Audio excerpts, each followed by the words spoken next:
ఒకానొకప్పుడు యుధిష్ఠిరుడనే రాజు ఇంద్రప్రస్థ రాజ్యాన్ని పాలిస్తూ ఉండేవాడు. ధృతరాష్ట్రుడి శతసంతానమే కౌరవులు.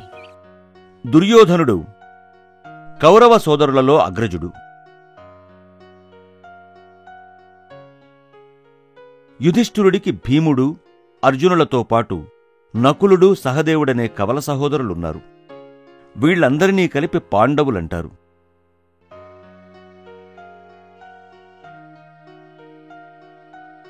పాండవులు, కౌరవులు అన్నదమ్ముల బిడ్డలు. ద్రోణుడు, భీష్ముడు వంటి వారి చేతుల్లో విద్యను, యుద్ధ నేర్పును, శిక్షణను పొందారు. అయితే వారు పెరుగుతున్న కొద్దీ పాండవుల కీర్తి దుర్యోధనుడిలో అసూయను రేపింది.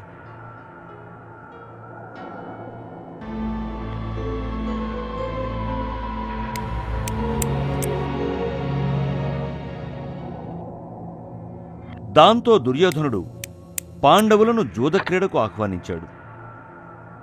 శకుని మోసపూరితమైన ఆటతో పాండవులు తమ రాజ్యాన్ని పోగొట్టుకోవడమే కాకుండా 13 సంవత్సరాల దేశ బహిష్కారానికి గురయ్యారు.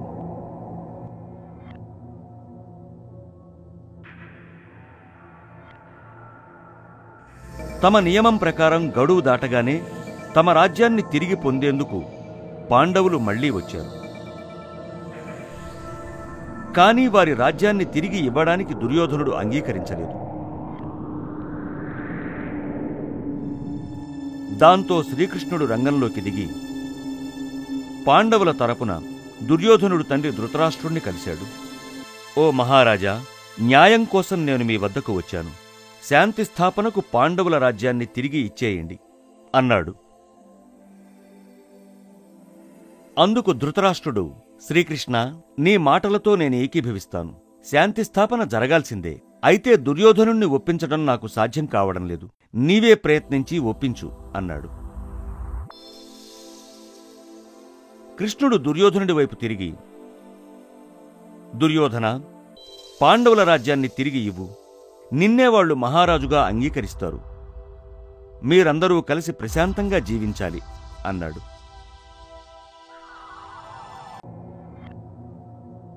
కాని దుర్యోధనుడు ఆ మాటలను చెవిన వేసుకోలేదు. ధృతరాష్ట్రుడు, భీష్మ, ద్రోణాచార్యులు కూడా ఒప్పించటానికి ప్రయత్నించారు.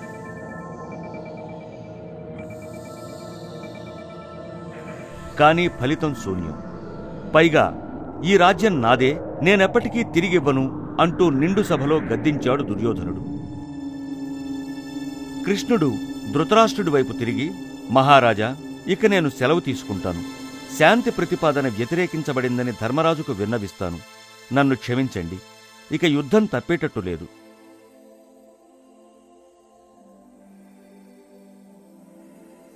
కృష్ణుడు తిరిగి వెళ్లి జరిగిందంతా పాండవులకు వివరించాడు.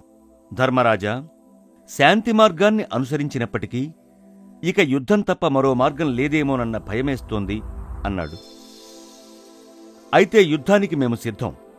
మాకు రావలసిన దానికోసం పోరాడతాం అని పాండవులంతా ఏకకంఠంతో అన్నారు.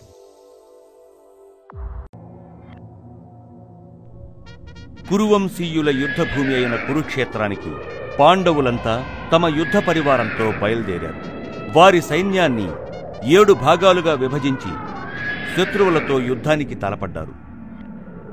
శ్రీకృష్ణుడు రథసారథిగా, అర్జునుడు పాండవ సైన్యాన్ని ముందుకు నడిపిస్తున్నాడు. వాతావరణమంతా శంఖనాదాలతో, డప్పు శబ్దాలతో, గజఘీంకారాలతో, అశ్వరాజాల సకిలింపులతో, ఆయుధాల మెరుపులతో నిండిపోయింది. అర్జునుడు విల్లునందుకుని యుద్ధరంగ మధ్యానికి రథాన్ని నడిపించవలసిందిగా శ్రీకృష్ణుడితో తన ఆత్మవిశ్వాసాన్ని పలికించాడు.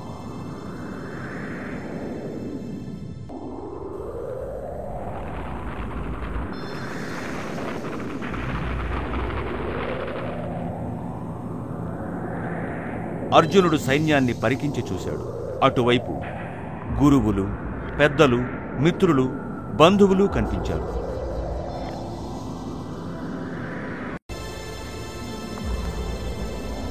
ఎంతగానో మదనపడ్డ అర్జునుడు ఒక చిన్న రాజ్యం కోసం వీరందరితో ఎలా యుద్ధం చేసేది అని ప్రశ్నించాడు. దాంతో కృష్ణుడు, ఇది విచారించాల్సిన సమయం కాదు అర్జున. నీ సందేహాలను విడిచి ఆయుధాలను అందుకో, యుద్ధం చెయ్యి. ఓ సదుద్దేశం కోసం యుద్ధం చేయాల్సిన కర్తవ్యం నీది. నీ చేతుల్లో లేని అనంతర పరిణామాల గురించి ఆలోచించకు.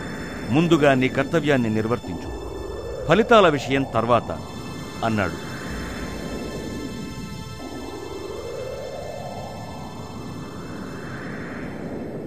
అయితే అందుకు అర్జునుడు అంగీకరించలేదు. తమ గురువులైన భీష్మ ద్రోణులతో యుద్ధం చేయాలన్న ఆలోచనకే అర్జునుడు తట్టుకోలేకపోయాడు. కృష్ణుణ్ణి సలహా అడిగాడు.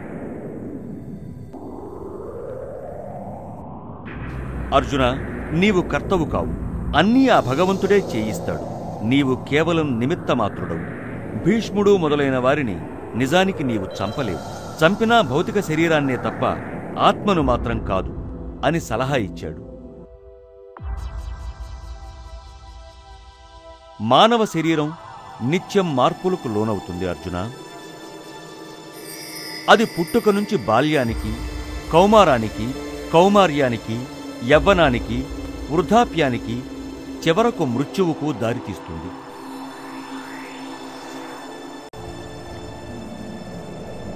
ఆత్మకు చావు పుట్టుకలంటూ లేవు. మానవుడు మృత్యువు పాలైనప్పుడు ఆత్మ మరో శరీరంలో ప్రవేశిస్తుంది. శరీరం దుస్తులను మార్చినట్టుగా ఆత్మ శరీరాలను మారుస్తుంది. ఆత్మ నాశనము కానిది, మృత్యువు లేనిది.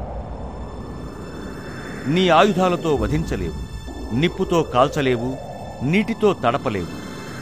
ఆత్మ భౌతిక తత్వానికి అతీతమైంది. నీవు కూడా భౌతిక స్వరూపానికి అతీతమైనట్టు అవగాహన చేసుకుంటేనే నీవు కేవలం నిమిత్తమాత్రుడు అని అర్థమవుతుంది అన్నాడు. ఇంతలో విచారంగా ఉన్న అర్జునుణ్ణి చూసి పాండవులు విచలితులయ్యారు.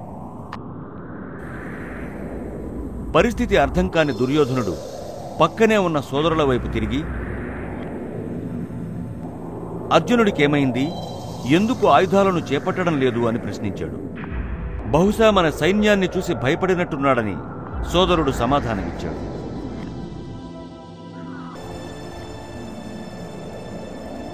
ఎంతో సంతసించిన దుర్యోధనుడు, నాకు అలాగే అనిపిస్తోంది. ఒక్క శరాన్ని కూడా సంధించకుండానే యుద్ధంలో గెలిచినట్టుగా ఉంది. అర్జునుడెంత పిరికివాడు అన్నాడు. ఇంతలో, నేనింకా అయోమయ స్థితిలోనే ఉన్నాను కృష్ణ, ఈ బంధాలనెలా తెంచుకోను అని అర్జునుడు కృష్ణుణ్ణి ప్రశ్నించాడు. నీ శరీరంపై వ్యామోహం వదిలి ఆత్మతో మమేకమైతే బంధ విముక్తుడవవుతావు. కర్మకు సంబంధించిన భావోద్వేగాల నుంచి ఎవరైతే విముక్తులవుతారో వారికి బంధాలను తెంచుకోవడం సాధ్యమవుతుంది అర్జున. భౌతిక బంధాల నుండి విముక్తుడవై అందరితో విశ్వవ్యాప్త బంధాన్ని పెంచుకో. మిత్రుడైనా శత్రువైనా అందరినీ ఒకే దృష్టితో చూడు. అప్పుడే మహోన్నత స్థితిని పొందగలుగుతావు, స్థితప్రజ్ఞుడవవుతావు అని కృష్ణుడు బోధించాడు.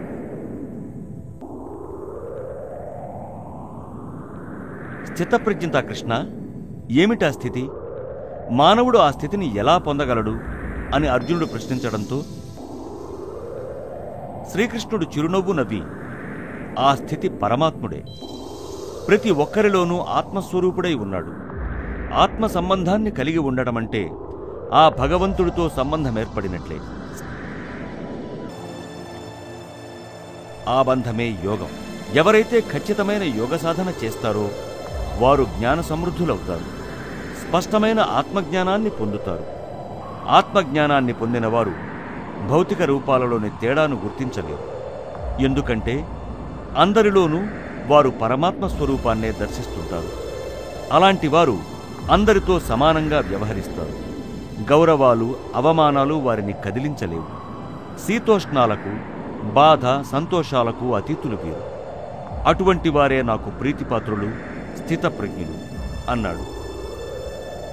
అనంతరం శ్రీకృష్ణుడు అర్జునుడికి దివ్యదృష్టిని ప్రసాదించి తన విశ్వరూపాన్ని ప్రదర్శించాడు. ఎంతోమంది భక్తులు ఎన్నో విశ్వాసాలతో మరెన్నో రూపాలతో పూజిస్తారు. చివరకు అన్నీ నన్ను చేరాల్సిందే.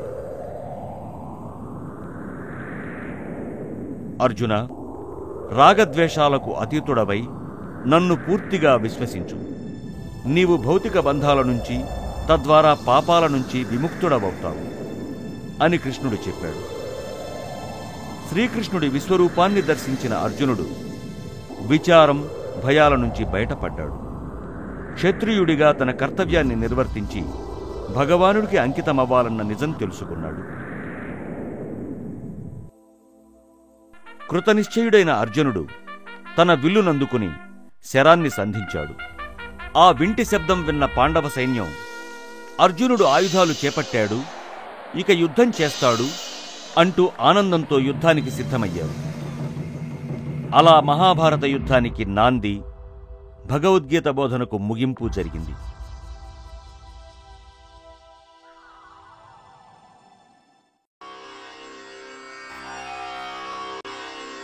అర్జునుడు పాండవులను విజయం వైపుకు నడిపించి విశ్వశాంతిని పునఃస్థాపితమయ్యేలా చేసింది గీతాజ్ఞానమే.